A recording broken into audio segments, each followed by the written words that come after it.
What's going on, Player Profiler Nation? Welcome to another episode of The Trade Gods. I'm Matty, Kiwoom, and I am joined by my co-host, my fellow Trade God brethren, Mr. Jason Allwine. What's going on, Jay?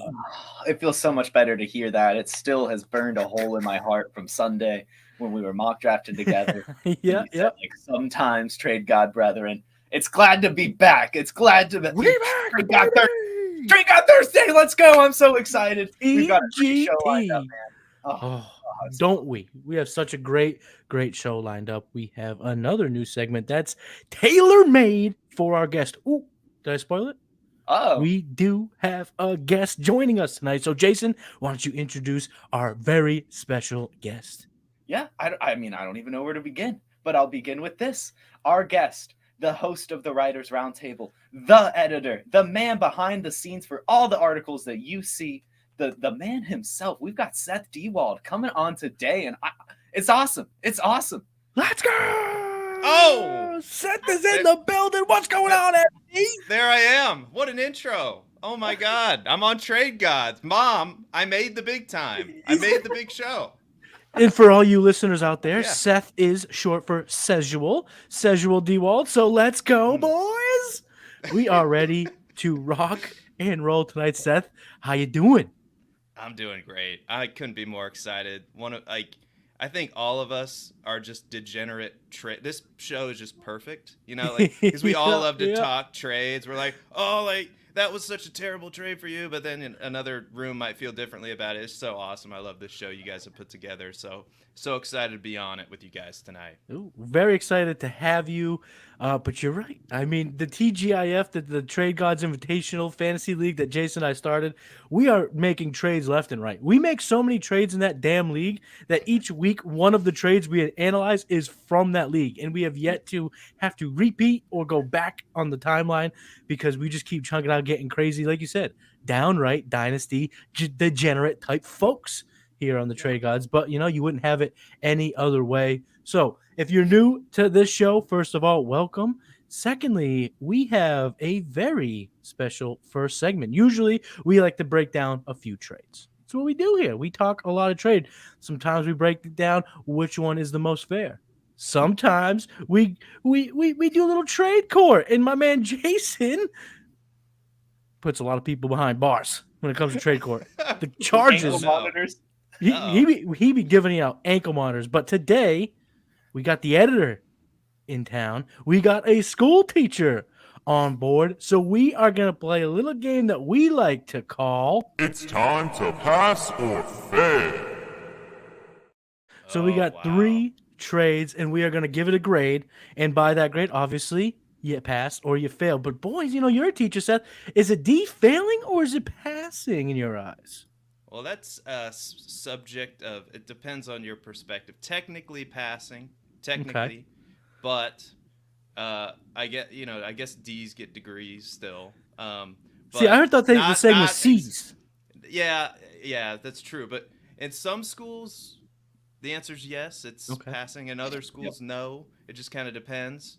But you should definitely aim like we're not trying to make D trades out here. We're trying to make A trades. So same thing in school, kids.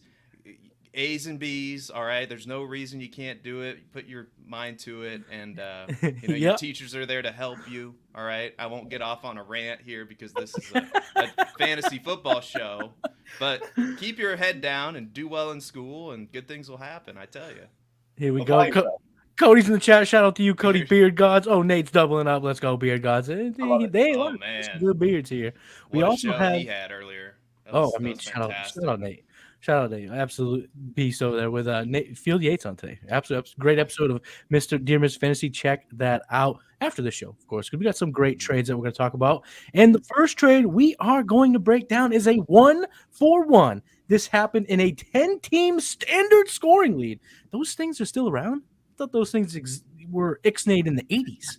I don't think people played standard league 10-team leagues anymore. But hey, apparently some do. And this trade comes from that type of league. And we're gonna grade these based on what Team A. So all of our grades are for Team A. We're grading their return on this trade. So with this trade, Team A is getting Michael Pittman. in trading away Antonio Gibson. So, Seth, break down the trade. And then if you want to go ahead and grade it, are they passing or are they failing?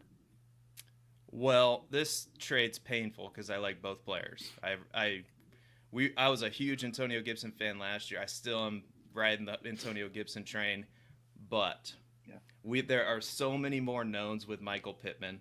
We know he's getting the quarterback upgrade. We know what his role is. We know his coaches don't hate him. So we know there are more certainties on that side of it. Now, we don't know what these two teams need, but if I'm just going off of what the format is and what we're looking at here, it's Michael Pittman for me. That team gets a pass. And I'm sorry, the Antonio Gibson side, it's not failing, but it's not doing as well as the Michael Pittman side. So it's passing, but it's got that D grade. With like a C. It's not as bad as a D. Maybe sneaking into the B minuses. I mean, it's not horrible. Yeah, it's not going to kill your team, but you definitely want Michael Pittman, I think, over Antonio Gibson at this moment right now, because we can look into the future a little bit and we can see it for Michael Pittman and we can't see it for Antonio Gibson. Yeah, I can't really disagree with you a whole lot there. Maybe if we talk about percentages here, it's like a 70% for Gibson. Okay, so it's like you're barely hanging on there, my friend. Jason, how do you see this trade and how are you grading it, with a pass or fail? Yeah, I mean, obviously this Team B guy really likes Antonio Gibson and doesn't really like Michael Pittman, because I think all of us can understand that in terms of valuation, Michael Pittman is valued more than Antonio Gibson. Any ranking, any league. It's just this guy really liked Antonio Gibson, perhaps needed a running back, and he went out and did it. I respect the man for doing it, but no, the Michael Pittman side is winning for sure. I'm giving them an 86 for making this trade, and I'll be giving the Antonio Gibson side. They're squeaking out with a 72. Yeah. Okay. All right. That's pretty much all the analysis there. I can't really do a whole lot to it. I'm pretty much siding with both of you. I would absolutely rather have the Michael Pittman side. And when you look at Michael Pittman's his last two seasons, he had Carson Wentz and Matt Ryan and a whole bunch of other guys, Nick Foles, a whole bunch of bums. The bum squad there on the Colts. Whoa. Watch what you say about my man Matty Ice. I said Matt Ice and the bums. Hey, he was a bum too. What are you talking about? That dude was a bum too last year. Absolute dust storm over there in Indianapolis. Don't remind me. In those two seasons, Michael Pittman still was wide receiver 22 and wide receiver 21 on a points per game basis. Now, let's insert a new coach, an offensive-minded coach, a guy that has gotten a lot out of the likes of Justin Herbert, Jalen Hurts, and owns the 4th overall pick in this year's rookie draft. So if the Colts come away with Will Levis, like our own Cody Carpentier has predicted, I love this move, and I love the Michael Pittman side, so I am going to give that side a straight 92%. I'm going to give him an A-, and I am going to give the Antonio Gibson side, it would be a 63. It would be failing, but I do love Tony G enough. It bumps up to a 68. I'll give it that D. So I'm saying, Michael Pittman, you pass. Not bad. Right. Not bad for our very first grade. You guys were very specific. I was very impressed with, as a teacher, very impressed with your grades. They're very specific, a lot more specific than mine. I'll have to step it up with the next trade. You grade all day long. I mean, we're trying to impress you, teach. Oh, man. Yeah. But consider me impressed. That was nice. Okay. Okay. We're talking trades. We're Dynasty Gens, and we just got the grading approval from a real-life teacher. Straight slaying, Jason. Let's keep this train a-moving. Second trade we are going to talk about is a trade that we put in because we know it would trigger our man Seth here. Team A is acquiring Justin Fields, and to get one of the top QBs in fantasy, they're trading away Derek Carr, DeAndre Swift, and the 106 in the 2023 rookie draft. Let's give a little bit of context before we break it down. It is a 12-team PPR 2 QB league, tight and premium. So that means that 106, baby, it's got a little bit of extra spice to it. Jason, how do you see this trade, and what grade are you going to do? Are they a pass or they a fail here? Yeah, I mean, I feel like if we were looking at this last year, obviously it's a huge fail for Team A. But what a difference a year makes. But man, what a difference a year makes. We're seeing DeAndre Swift fall down our dynasty rankings. We're seeing Derek Carr be Derek Carr again, whatever that means. You guys can make your own assumptions about what you think Derek Carr is, right? think he's a used car, right? He's mid.com. And the 106, I mean, it could end up being really good. I mean, grade-wise, he is a C right there in the middle. Yeah, it's funny that both of his initials are D and C. It's very fluctuating. Sometimes a D, sometimes a C, maybe a C plus. But he's right at the proverbial Andy Dalton line. But right now, man, I mean, Justin Fields' side is passing, but it's close. I mean, I'm not upset at Team B. I think I'm going to give Team A, I'm going to stick right around that B plus range. I'm going to give them a good 88, a little 2 points more than the Michael Pittman side. And this Team B side, they're not making the B quite, but they're getting a 79. They just need to apply themselves a little bit more. I like that analysis. I do like that. Seth, how you breaking in this trade? I know you're a Bears guy, so this must be like, ooh, I got to get me a little Justin Fields in my life. Yeah, this is, man, like you said it, like what a difference a year makes. Derek Carr, we'll talk more about it later. At this point, I'll save that. Just consider me not his biggest fan at this point. DeAndre Swift, they bring in Jamal Williams 2.0 and David Montgomery. Mm-hmm. So again, with the tiers for DeAndre Swift. And the thing that saves the trade, honestly, for me is the 106. Because I really like whatever player you're going to get there. So that's kind of the saving grace, because as we enter this season, there's some question marks with the two players that you're getting in Derek Carr and DeAndre Swift. So Team B's losing this trade. They're getting maybe like a 74 from me, because you're giving up an elite asset in Justin Fields. Now, Justin Fields' efficiency metrics, like if you look at it, yes, the accuracy needs to be improved. And somebody said it really well on a show, a Bears show that I watch. Justin Fields does things that are very hard to do, like run for 60 yards and a touchdown against the Miami Dolphins. But sometimes the simple things, like the layup throws, the throws into the flat, he scored well in intermediate throws, but some of the throws that he needs to hit, he doesn't hit right now. And it's so similar to Jalen Hurts to me, and he has that kind of upside. And to me, if I have that kind of asset on my team that has that amount of upside, that's so valuable to me, and especially in a Superflex league, I think hands down Justin Fields is a first-round pick if you're doing a startup, if not an early second-round pick. So I'm going to take the elite asset all day long, and I'm giving the Justin Fields side a 95% A for this trade, because you're getting that kind of asset in the trade.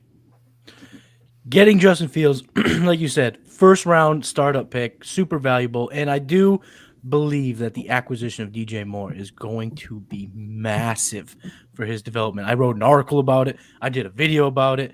My man, Seth, you edited the article. Jason, you edited the video. So you both know, first and foremost, how much I believe that this trade will make Justin Fields take that next step. It will help his efficiencies, like we saw when A.J. Brown went to the Eagles, like we saw when Stephon Diggs went to the Bills. So I love getting Fields. Absolutely going to give them probably, and I'm going to give him an 85%. I'm going to give him a B. The only reason why it's not a straight A is because I also have to give Team B, I'm going to give him 78, C+. And it could easily go up in a heartbeat. We are just one trade away from this trade looking like a absolute good return. Let's face it. Let's say Austin Eckler, he goes away from the Chargers. DeAndre Swift goes to the Chargers. And I know that's lofty. That's the best case scenario for DeAndre Swift. But that happens in the offseason. Sometimes we forget to factor in time and timing of the season, or the offseason in this case, because things can change. There will be no fantasy points scored for a few months now. So if DeAndre Swift goes to a situation where he's going to be treated like a massive pass catching, weapon, and he's going to get a lot of the carries, all of a sudden this looks a hell of a lot better. And with the 106, you are going to get a chance to draft a Will Levis in most leagues, or a Bryce Young. More, I would say the sharper leagues, you're looking at Bijan and the 4 quarterbacks. I think that's kind of the pattern that we've been noticing.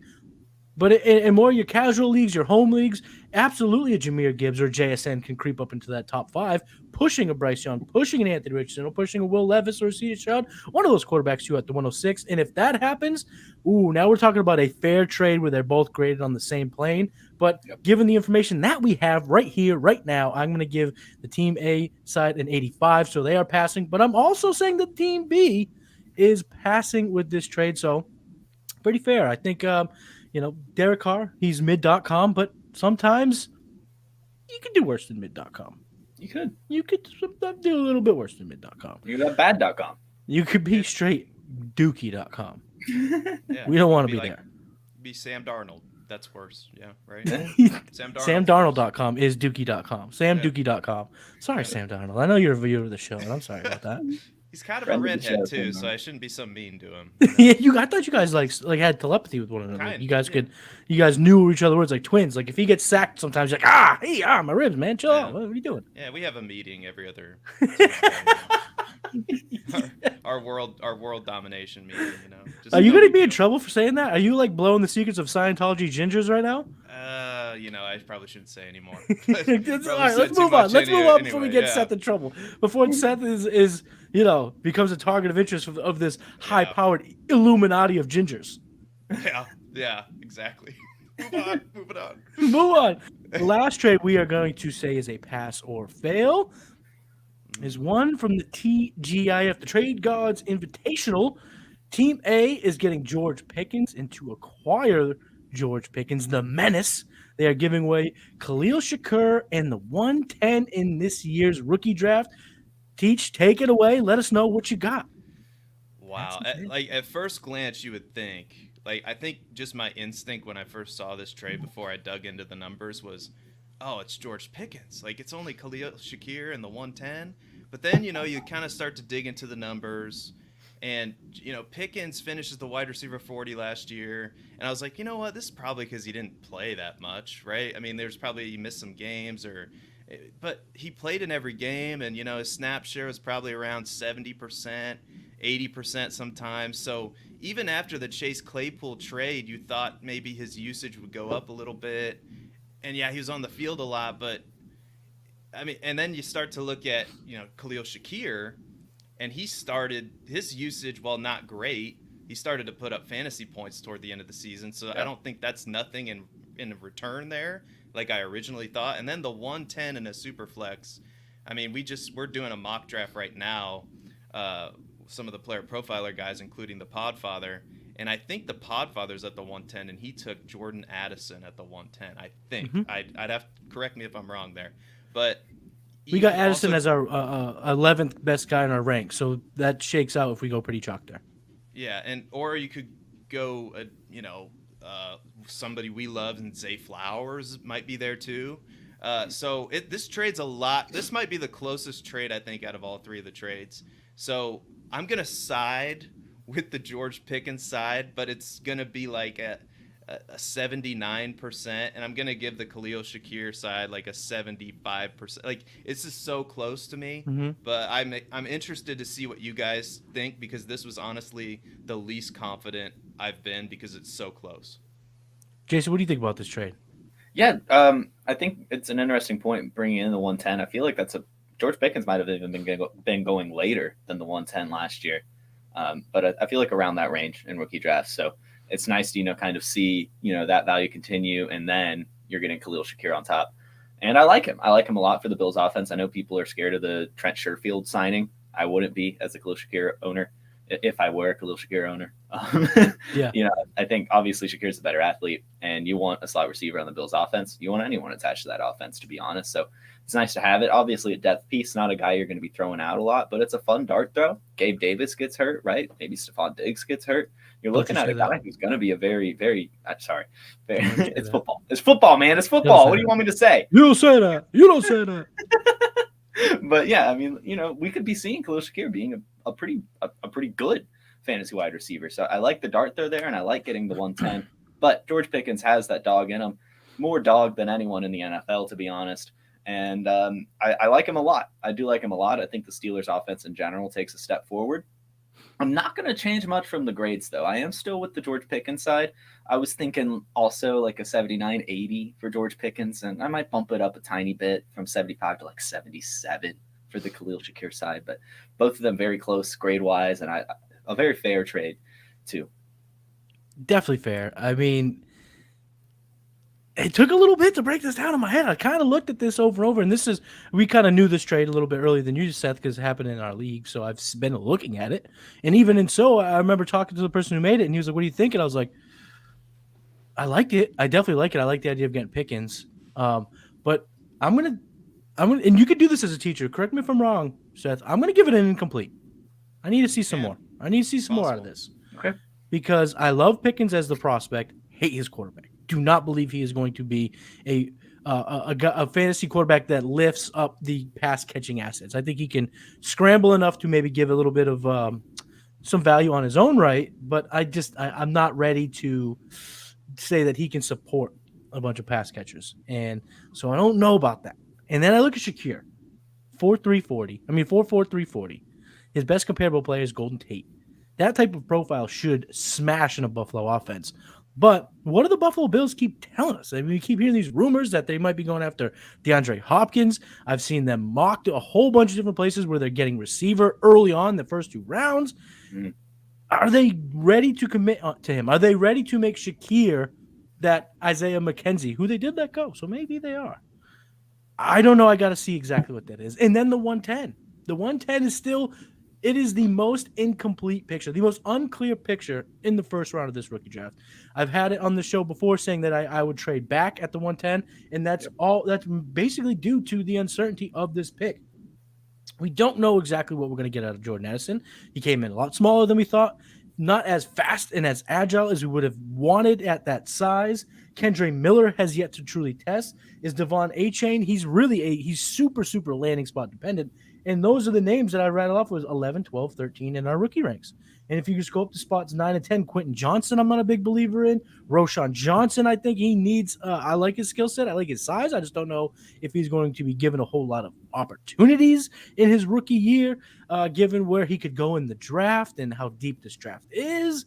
So I'm going to give it an incomplete, but I will get back to this. I will get back to it at a later date, and I will grade it once I see the work. Just a little bit more. Just a little more. Just a little bit more. So, yeah, there's a lot of Pat Freiermuth. A lot of people like. I love Freiermuth. And we've talked about Freiermuth, Jason. You and I have had it out about Freiermuth. He's fine.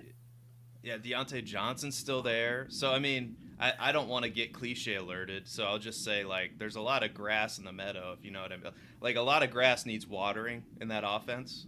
So. Is that okay if I say that? I don't know. It went over my head, but I'm an idiot. Are you trying to say there's a lot of mouths to feed? Hey, that's what I was trying not to say. I know. Yeah. I was picking up what you put down, but I had, Right. We don't have the sounder here. But maybe we'll have Matt do it retroactively for us so that he can get you that cliche alert. So, but also Roshan at the 110. I like Roshan Johnson. I love Roshan, but I mean, Roshan goes to a spot where he's needs an injury to truly produce. You're not taking him at the 110. He's falling into the second round, which I love for value, but I don't know if I love that for this trade. Yeah. Mm-hmm.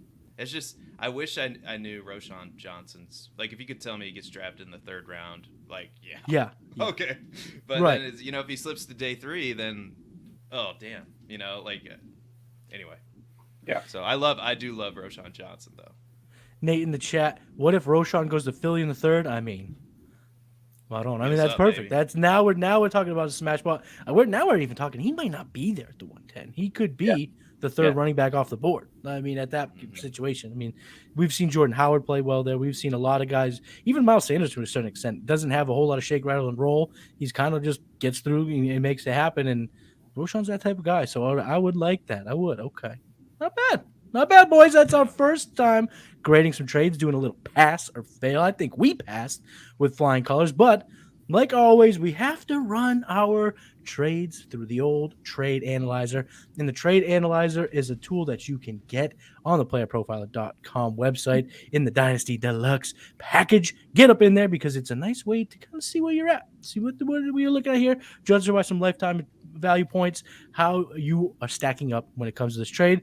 the first trade we talked about, which was Antonio Gibson for Michael Pittman. The trade analyzer agrees with all of us, awarding a hefty amount of lifetime value points to Michael Pittman over Antonio Gibson. So machine agrees with us there. Second trade was pretty fair. I think it would actually look a whole lot closer to my rankings because I had it a lot closer, I think.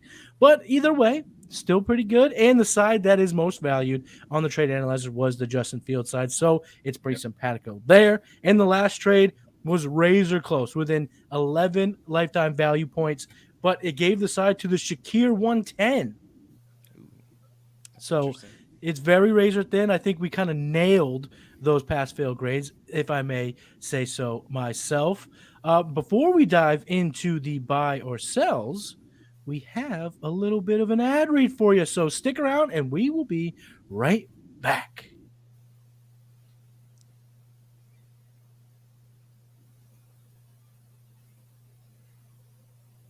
And we're back. Nice. All right, we're back now. Okay. That's going to come out a whole lot better in the podcast version. But anyway, let's get right into the next segment. It's time to buy and sell. So we each have a buy candidate and a sell candidate, and it's custom here on the show. I gotta let my man Jason pick. Are we going buys or are we going sell? I'm ready to buy. I saw some comments. Okay, you ready to buy? Let's get into the buy. Boom. And said you were so excited. We talked about him briefly at the top of the show. Now let's do a little bit of a deep dive why DeAndre Swift is a buy.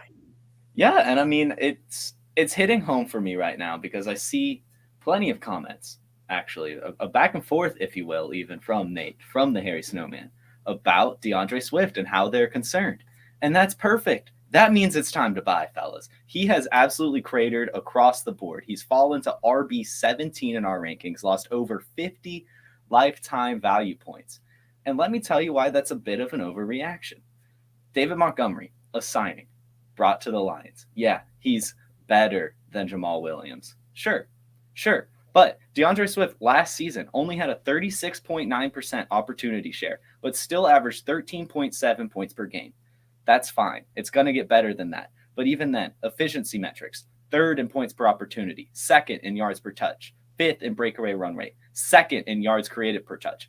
Completely lights out, just couldn't stay healthy, couldn't command a bigger workload. He will next season. He will get more than 36.9% opportunity share, and he will continue to be explosive.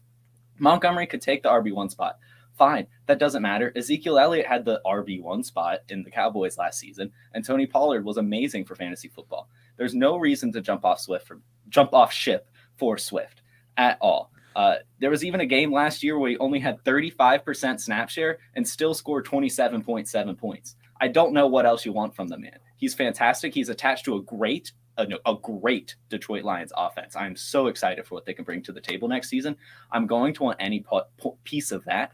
And the fact that DeAndre Swift is getting even closer to David Montgomery in value, despite being much more athletic than the guy, I'm buying him. Fun fact, let's go even deeper. David Montgomery, in the same metrics I just named, DeAndre Swift being top 3 or top 5 in every single one. 52nd in points per opportunity, 31st in yards per touch, 53rd in breakaway run rate, 27th in yards created per touch. He's not that good. He's really not. He might command a lot of volume. He might get some touchdowns. He's not going to get 17 touchdowns like Jamal Williams did. I can guarantee that. I can put that in Sharpie. No one's getting 17 touchdowns again except for Jared Goff, right? So I'm buying DeAndre Swift, man. Completely cratered right now, and I think this is an excellent buying opportunity. I think David Montgomery is like RB22, so only 5 spots of a difference between the two. I'm doing it. I loved the David Montgomery signing for David Montgomery. I thought the volume is going to be attached. He can do all the things that Jamal Williams did. Plus, he's shown to be a competent pass catcher and a very good weapon in the passing game. So I loved that. And I was ready to pull myself all the way out from DeAndre Swift. And then you sit there and you break it down, and you pull me right back in. I am trying to buy DeAndre Swift, ladies and gents. You have to. It's DeAndre Swift. Oh, Let's go. Anything you want to add, Seth? Wow, what an electric. Oh, my God. I would give you a standing ovation right now. Wow, I'm juiced. That was fantastic. That was a fantastic breakdown. I agree. I mean, it's one of the tenets of being a good dynasty player, I think, is buying high. I mean, it sounds simplistic, but it remains true. Buy low, sell high. And now this is, I mean, and it's probably going to get worse, honestly. Once, like, the redraft stuff starts, like, David Montgomery's below DeAndre Swift right now. That's going to be even, and you're probably going to see David Montgomery get drafted ahead of him. And so when that happens, yeah, I'll get some DeAndre Swift exposure, definitely in redraft, and I'll be testing the waters in dynasty too, because that's just how I dynasty, you know, and I think that's a smart way to go. And so yeah, everything you said is true. I will say, having watched David Montgomery quite a bit in Chicago, I think he plays a little bit better than those metrics. But I do know the metrics are not good, because I argue with Matt Babbage all the time. We almost have fist fights over the internet about it. But you know, it's true. Like, he's a great athlete, and it's one of those things where last season was kind of perplexing with Jamal Williams getting all those goal line touches, and it's just a pure volume argument for David Montgomery. So yeah, Jason, that was a great breakdown. Thank you. So Seth, I would have you go next, but I will step in to the role of having to follow that. I appreciate that. And I'm going to say to buy Damien Harris. You just signed a 1-year deal with the Buffalo Bills. And when you look at Devin Singletary, who was their former kind of early down back, the first guy that they had over the last couple of years, take the ball first and second down. He is as unathletic as I have ever seen a profile look. He is under the 30th percentile in 40-yard dash, speed score, agility score, and bench press. Now, he has been a pretty unprecedented producer for his size, 5'7", 203. So you got to give credit where credit is due. And over the last 2 years, he is averaging just about 11 fantasy points a game, which isn't anything to necessarily sell the farm for, but he's been a pretty damn good producer. And only 1 year of his 4 years in Buffalo was an under 10 point per game metric. Insert Damien Harris into that role. He's a bit faster. He's a hell of a lot more burstier. His best comparable player is a Devonta Freeman. Having watched Damien Harris, I could see a little of that because he didn't catch a whole lot while he was in New England, but when he did show like, oh, he might be able to command a little bit more of that pass catching role than I thought he could, just based on what people talked about, how he was used at Bama, whatnot. He does have a 900-yard season under his belt, and I think given that role on the Buffalo Bills, and we are looking at a situation where we probably are going to stay it for each of the next 3 years, but there will be a year where they do not want Josh Allen putting his helmet down and ramming into 300-pound men to score touchdowns.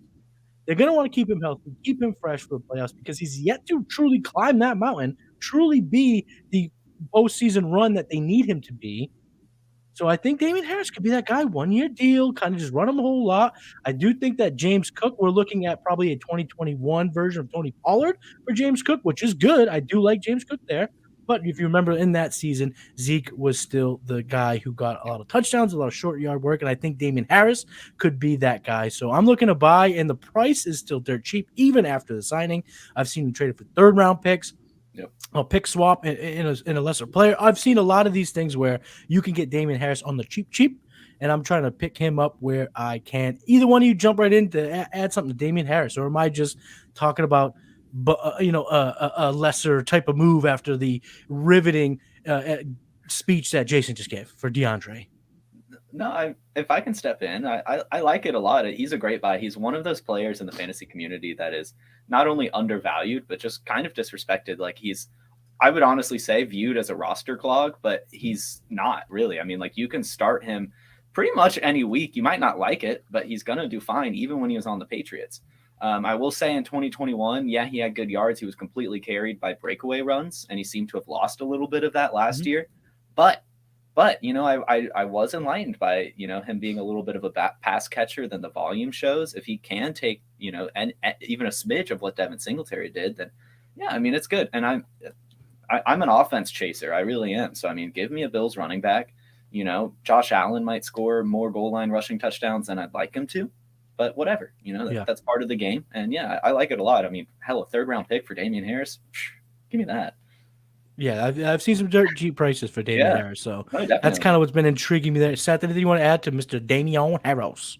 Well, I think it's interesting you mentioned Josh Allen rushing near the goal line, and that's probably going to continue. But this might be controversial, but I think Josh Allen needs to dial it back on the running a little bit because he's been taking some hits, like a ton of hits running around, and I don't know. Like, I think near the goal line, they'd probably be better off handing the ball to somebody like Damien Harris, and he's an upgrade over Devin Singletary. Mm-hmm. So yeah, if you can go out and get a running back cheaply, because I'm kind of a cheapskate when it comes to running backs. I don't ever like to pay for them.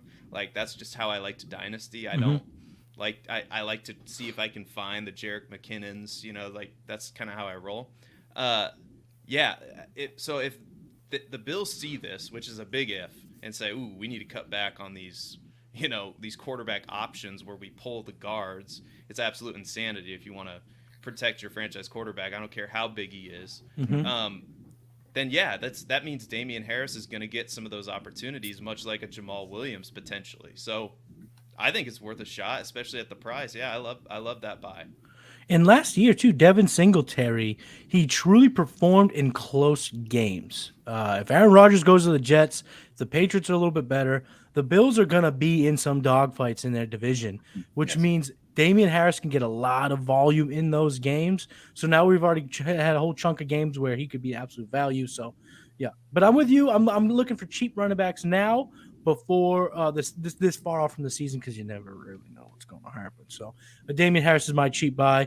Seth, you got a cheap buy as well, a Mr. Skyy Moore. Why should people buy some more Skyy Moore? Well, 135 targets went out the door when Juju Smith-Schuster and McCole Hardman left.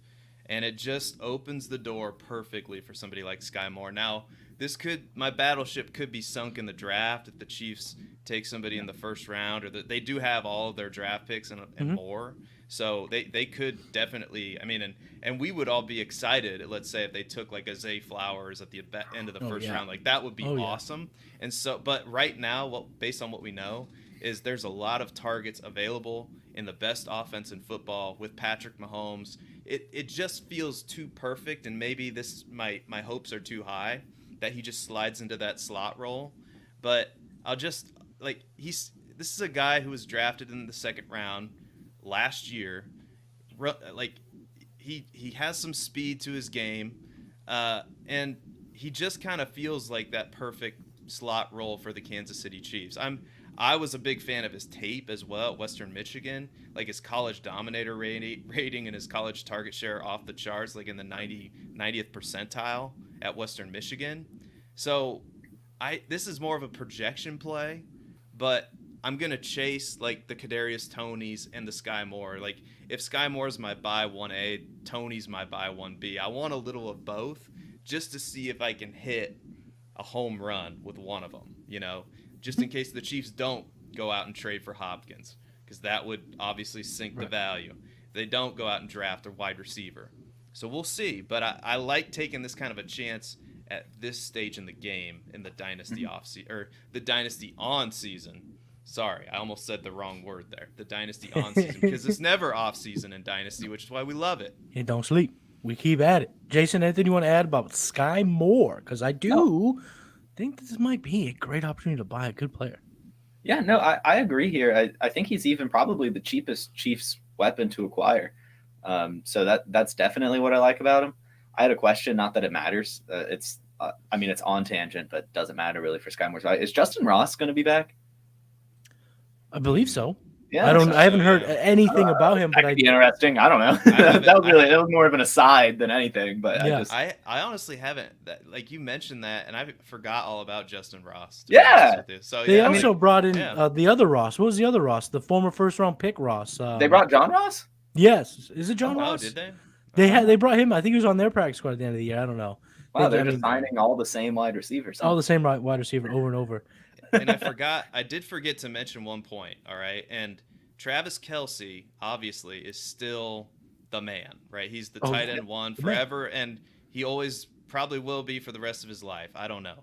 But if you look at his snap share, like Kansas City is tactically kind of easing back just a little bit, all right? Just bear with me. I know this might be blasphemy to some people, but 2018, 96% snap share is good. Number 1 overall. 2019, 94, 2020, 84, 2021, 83, 2022, 80.8. So, like, they realize, I think Kansas City's going to be smart with Kelsey, and that means more opportunities for other people in the offense. Now, Kelsey's still going to get his, but that's even more of a chance for Skyy Moore to fill that role for somebody like a Kadarius Toney. So I think it's just smart for dynasty gamers to take shots at these guys. Definitely. And from a role standpoint, Jerick McKinnon is a free agent, right? Did you say that? Yeah. Yeah. So, yeah, even just from a role standpoint, those 56 catches that he's vacating, they might use Skyy Moore out of the backfield to just kind of be that, within 5 type of playmaker that they did with McKinnon. And if you notice, if you watch a lot of Chiefs games, a lot of McKinnon's was on broken plays. It was Mahomes doing his thing, scrambling around, kind of just, hook shot to McKinnon. If Skyy Moore's on those fields, Sky hook, baby, let's go. Little rugby toss. Yeah. A guy like Skyy Moore can absolutely benefit from that, and it obviously doesn't hurt his stock within the locker room one iota. The fact that he caught a touchdown in the old Super Bowl, which definitely was going to boost, the confidence of everyone working around you. So buy Skyy Moore now, because I like the idea we talked about earlier, the basics of dynasty, of buying and selling, buying low, selling high. You could buy Skyy Moore for nothing right now. And if 2 reports come out that he's going to get some sort of Jerick McKinnon-esque role, his value will quadruple overnight. And if you don't really buy into that, you could sell him. And all of a sudden, now you're reaping some profits. You're really extracting some value. So I absolutely do like that. So buy DeAndre Swift. And if you weren't here for that riveting reason why, definitely tune in to this video again, because Jason absolutely sold me why I'm back in on DeAndre Swift. Skyy Moore, same thing. Great job, Seth. And Damien Harris, he was here too. I talked about him a little bit. So we will now move on to our sales. Some fun ones here. Derek Carr, Chris Godwin, and Nick Chubb. Seth, you batted third in the first round. Why don't you go ahead and lead off here in the second round? Why are you selling Derek Carr after he's signed with the New Orleans Saints? Well, I don't really understand like what the Saints are doing. Like, they just keep on like going all in. They're like that guy in your dynasty league who has Dalvin Cook and like 3 or 4 other pieces like that are aging, and he's like, I'm selling my first round pick for like the next, I don't know, like whatever, like Derrick Henry, give me Derrick Henry. Yeah. So he's like that. Like, we're just gonna keep pushing it into the future. Keep the band together forever. And it's like eventually this is all gonna collapse like a house of cards, and I think it's gonna start like this year. I know a lot of people are excited for Chris Olave, but I'm a little bit skeptical with, like, I don't know if it's that much of an upgrade, to be honest. And I did a blind resume test on the Writers Roundtable, and I'm just going to read off, like, Derek Carr's last 5 seasons. And I want you to tell me who this reminds you of, right? In fantasy points per game, last 5 seasons, quarterback 19, quarterback 16, quarterback 20, quarterback 23, quarterback 29. And in his last 5 seasons with the Bengals, Andy Dalton, that's who Carr's replacing, quarterback 20, quarterback 21, quarterback 21, quarterback 18, quarterback 8. And he had a season where he was quarterback 6 with the AJ Green, right? Yep. When he had AJ Green. And who did Derek Carr have? Devontae Adams. And he couldn't do it with Devontae Adams.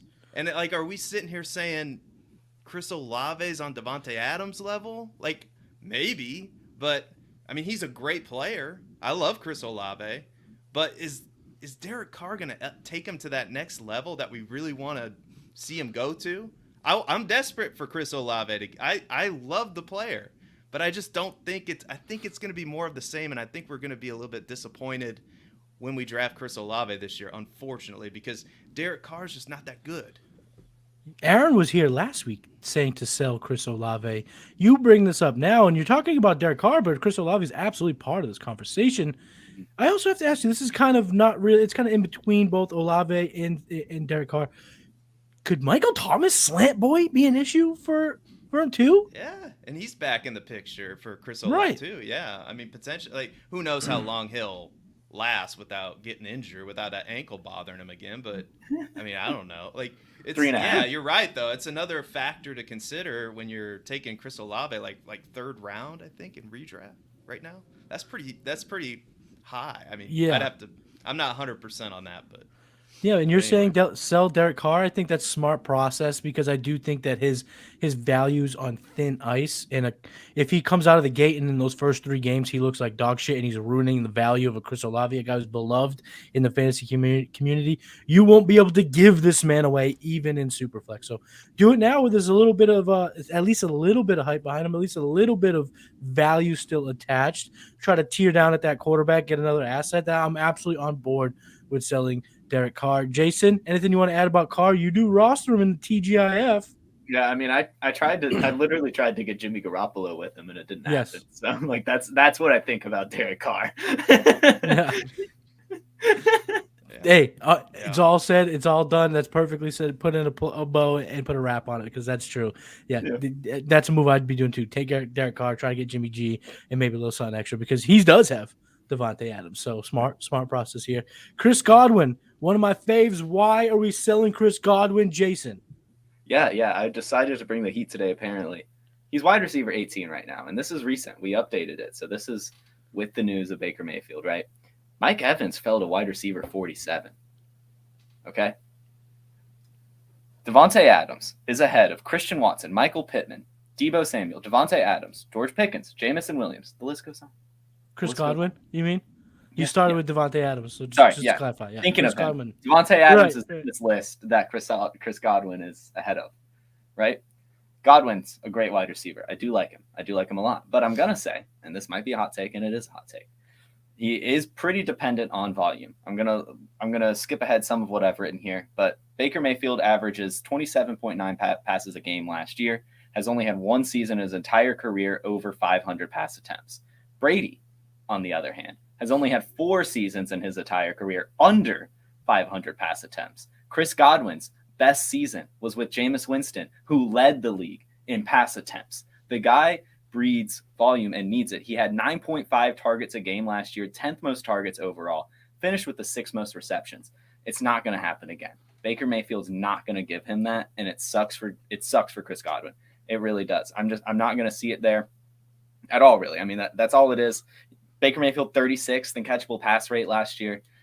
It's just ick to me, to a guy that had to have basically 10 targets a game to have fantasy success. When he's not going to, I mean, he might get 7, right? That's still pretty good. But I mean, the offense as a whole is not going to score as many points. Baker Mayfield sucks. Kyle Trask's probably not that great if that happens. I'm just out on Chris Godwin. I'm selling him. I know he's younger, and that's what's kind of helping his value at 27. But you know, I'm just out. It does pain me. I do like Chris Godwin. I think he's a really good receiver and has really been super consistent with Brady. But yeah, I think if you're looking around your league and the market's telling you that it's absolutely dog water, maybe hold and hope that maybe they trade him. Yeah. If you want to keep like a prayer, kind of like a Hail Mary type thing. But I'm looking to sell too, and I hate to say it, but it's true. You got to look to sell because you're also factoring. We're all talking about Baker. You bring up Kyle Trask, and I also think that transition may not go smoothly, and it's going to happen. There's no way Baker comes to Tampa and is all of a sudden the 101 that he was drafted to be. There's no way that this is the landing spot that everything is fixed when, the coaching staff has kind of been, mid at best. The team around him now is getting a little older. The offensive line had its injury issues in 2022. I don't see him being the guy. I could easily see them being, 1-5 to start the season, 2-4, something like that. And then they will pivot to Kyle Trask. Trask has a big arm. But there's reports he can't really get the playbook down. He may not be their guy. The full tank for Caleb is in Tampa, and that is not good for Godwin. So definitely put him on the block and see what you can get. That's my opinion as well. I'm backing you up there, Jason. Seth, what do you think about Godwin? Is he a buy, a sell, or maybe a hold? Well, I think he's a sell too because he's approaching the age apex. I mean, he's 27 years old, and that's typically when, as much as we've gotten from Chris Godwin, that's typically when the production starts to slide a little bit. The Podfather wrote a great book about it, the Dynasty Dominator. Oh, I can't recall the book. Yeah. It's not the Dynasty Dominator. Is it Reloaded? I don't know. But anyway, it's a great book. You can find it on Amazon. But he talks about the age apex in there, and there's charts and graphs and research that supports, getting ahead of this and trading him away before his value completely diminishes. And these NFC South teams, like, I don't know what's going on. Like, one of them should be smart and just say, you know what, we're going to do what all the other teams aren't going to do, and we're just going to blow it up, and we're going to suck, and we're going to go after Caleb Williams, But it seems like they're all, like, kind of trying to compete. I don't know. Whatever, but it's wild, and unfortunately for Chris Godwin, it's a terrible situation, and I don't think it's going to get better anytime soon. So getting out now seems to make a lot of sense. Bobby's World in the chat says Mayfield was called an upgrade for DJ Moore last year, and Mayfield was actually worse for Moore. Bobby, you hit the nail on the head. We were all excited for it, and it failed miserably. And truth of the matter, the best way to tank in the NFL historically is to get a vet that's supposed to help you win. They rarely do. They usually drive this ship right into the rocks. Perfect if you're trying to get the 101 or 102. And if you have the depth, let's just say you have the most insane depth in wide receiver, maybe you can bench for a year and hope that Caleb Williams is drafted by the Bucs, and all of a sudden his value will go up, no doubt about it. But that's a long road. We don't know. And you talk about the age apex, and you nailed that there. I'm still looking to sell Godwin for sure. I'm selling Nick Chubb. Okay, I tweeted this out. And got a lot of people coming back saying, no, I don't think it's a sell. I think you buy Nick Chubb here because the offense is going to be better on the Browns. They just traded for Elijah Moore. And here's what I think the people need to be very careful of. He is a buy in this situation. You are in a 12-14 team league. You made the championship, won the championship. You have the 113 to 114, and you want to grab a running back. You do that trade. But if you are the 102 and you earn the 102, but you still got the 112, I'm not trading the 112 for this running back. He was efficient, so I get the ideas behind it. I do. He was still top 10 in yards per carry, fourth in juke rate, first in total evaded tackles. So he still has some juice. But I think that is the reason why you sell, is because he still has that juice. In our dynasty ranks, he is running back 14. The only 27-year-old running back that he is behind is Austin Eckler. So he's above Dalvin. He's above Derek, which tells me there is still some value to trade. Trade him now before it craters. Let's look back on the 2022 season when it comes to Nick Chubb. Let's look at his game log. Let's look at week 12. Now, guys, why are we looking at week 12? Deshaun Watson came back. That's when Deshaun Watson came back, right? Yeah. Week 13. I'm sorry, week 13 against Houston. Let's look at that. From week 13 on, so 6 football games he played in. He was inside the top 20 that week one time. It was week 18. It was probably for a nothing matchup. Probably did not help you at all. He was double digits twice at the end of the season. Low double, 11.2, 12.6. The offense is looking to pass. They are telling us that they want to throw the ball more. They want to give the ball to the guy they gave $200+ million guaranteed dollars to. They're buying receivers. They were scouting receivers. They traded for Amari Cooper. They brought in Elijah Moore. I don't think that they're done. I still think they could take someone in the draft. I think they are going to put a ton of weapons so Deshaun Watson can sling it. And we're talking about volume for Nick Chubb. Okay, everyone's saying, I keep hearing, well, if the offense is better, he's going to get more chances at touchdowns. Well, last year he was third in touchdowns. He had 13 touchdowns. We just talked about early in the show how no one's going to get 17, how that was a crazy number. That's what we're expecting now, him to get is 17 touchdowns? I don't think so. I also saw the argument, Kareem Hunt's out of town. Dearness Johnson's out of town. You don't think they're going to bring in a running back? You wait for this to happen. Wait for the Cleveland Browns to take Jahmyr Gibbs in the second round, or it wouldn't be the second round. They don't have a pick in the second round. But take a Jahmyr Gibbs, a Tajay Spears, someone who could take the pass catching role, because Nick Chubb is not doing that. Target share 7.3%, 32nd amongst qualified running backs. So he's not taking any of the passing game. He had the volume last year. He had the third most carries. He had over 300 carries. I don't think he's getting over 300 carries again. Their team last year was 6th in run plays per game. The Browns ain't going to be 6 in run plays per game. They are going to drop significantly in that metric. So yeah, are you going to bet on a 27-year-old to score mad touchdowns? Sure. Fine. I can't argue on that. If that's your argument, you want to buy a guy that's going to score more than 13 touchdowns this year? I can't argue that, but I'm not. I'm looking to sell now because I think a few bad games out of the chute, you ain't selling for nearly as much as you could get now. If you're saying a late round one, you could get Nick Chubb. What is that going to be if he comes out of the gate slow? What is that going to be if the offense is truly just slinging it? It's not going to be there. I'm looking to trade a guy like that now, recoup stuff, maybe even get a round one for my rookie draft and kind of get a little bit more liquid. And that's why I'm selling Nick Chubb. And Seth, what do you think about Nick Chubb? Are you selling? Are you part of the offense is going to be better, so he'll be a great running back crew because he could. Like I said, if you're going to bet on more touchdowns, fine, but that's never my process of betting on more touchdowns. Process-wise, I think you have to be in the market for selling him because, like we talked about the Ajax, he's 27 years old. Yeah. And the production just declines after that. And it comes to a conversation between logic and emotion because Nick Chubb is one of my favorite players that I've ever watched play football. He's awesome.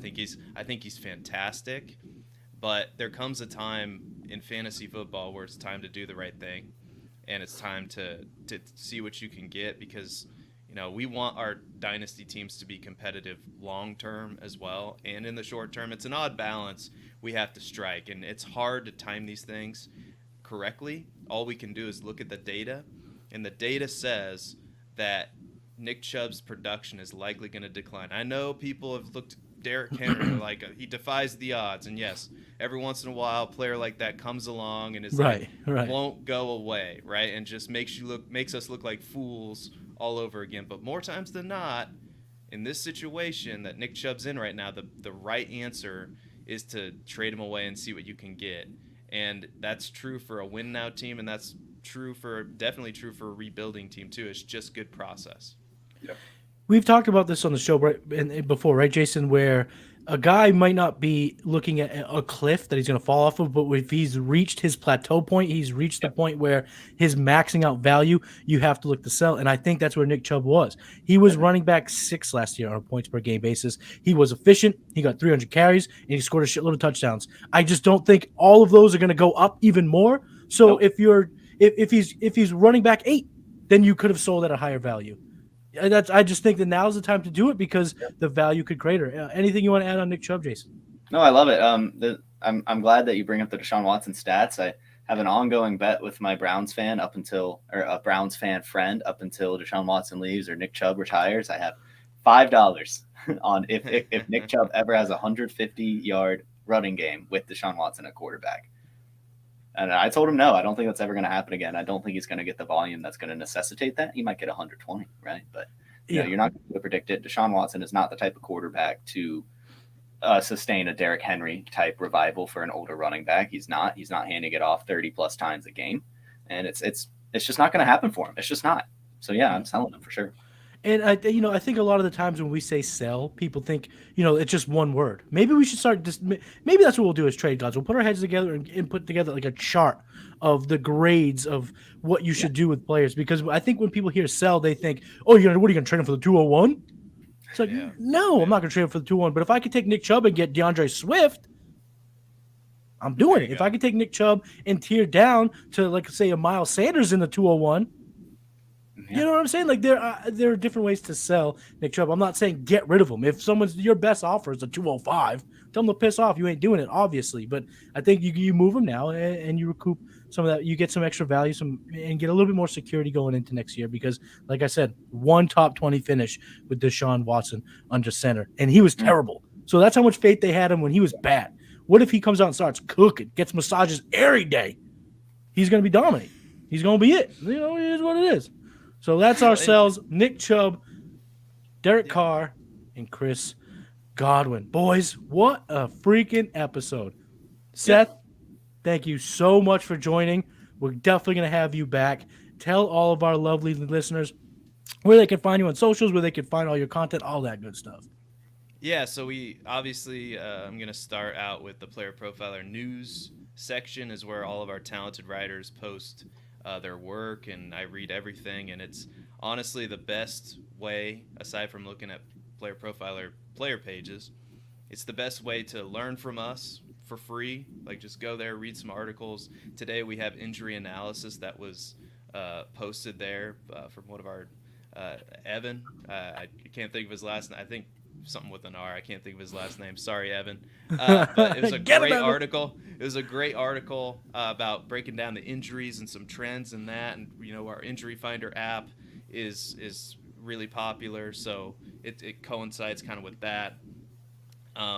So that's number one. Number two is the Writers Roundtable Wednesdays at 7 p.m. where the likes of Matty and Jason sometimes appear on the show, and we would love to have them on in the future.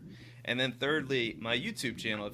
If you just can't get enough of this ginger in my cult-like face, right? Like in my meetings, like that. The ginger Illuminati, baby. The Illuminati group meets on my YouTube channel.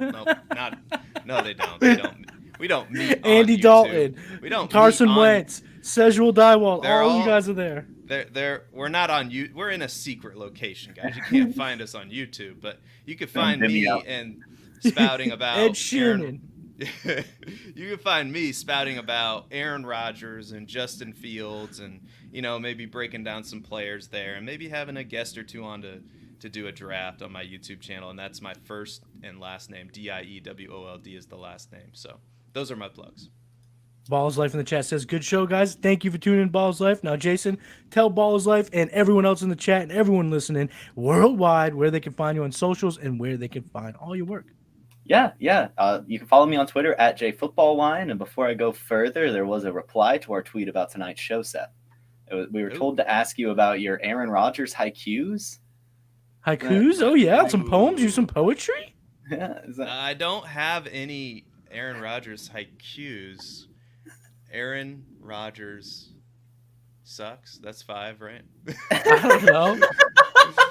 575. We make up a haiku off the top of my head. He is no good, very bad.